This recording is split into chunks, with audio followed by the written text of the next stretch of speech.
জীবনে কখনো হতাশ হবেন না। জীবনে যাই হয়ে যাক না কেন কখনো হতাশ হবেন না। মনে রাখবেন আল্লাহ আপনার রব, আল্লাহ আপনার সাথে আছেন ইনশাআল্লাহ।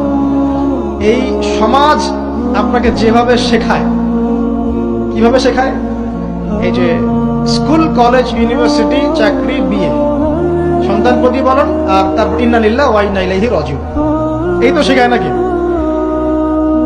সবসময় মনে রাখবেন যে আল্লাহ রাব্বুল আলামিনের পরিকল্পনাই আপনার উপরে সবচেয়ে বেশি অগ্রাধিকার যোগ্য, সমাজের পরিকল্পনা নয়। পরিবার আপনাকে চাপ দিচ্ছে, চাকরি পাস না, পড়াশোনা করিস না, হ্যাঁ পড়াশোনায় কেন তুই 80 নম্বর পাইলি না, কেন চান্স পেলি না, কবে চাকরি পাবি, কবে আমাদেরকে দেখবি, খাওয়াবি, পড়াবি, এই যে চাপগুলো চারপাশ থেকে আসে কিনা? এতে করে অনেক যুবক দেখা যায় মাদকাসক্ত হয়, অনেকে দেখা যায় আত্মহত্যা করছে, ইদানিং করছে কিনা ভাই? এই শব্দটা থেকে আমি এই পয়েন্টটা আজকে লিখেছিলাম যে ভুলেও আল্লাহর প্রতি বিশ্বাস এবং তাওয়াক্কুল হারাবেন না। সমাজ যেভাবে শেখায়, সমাজ চারপাশে যে চাপ আপনাকে দিচ্ছে, এই চাপে নিজে গা ভাসিয়ে দিবেন না।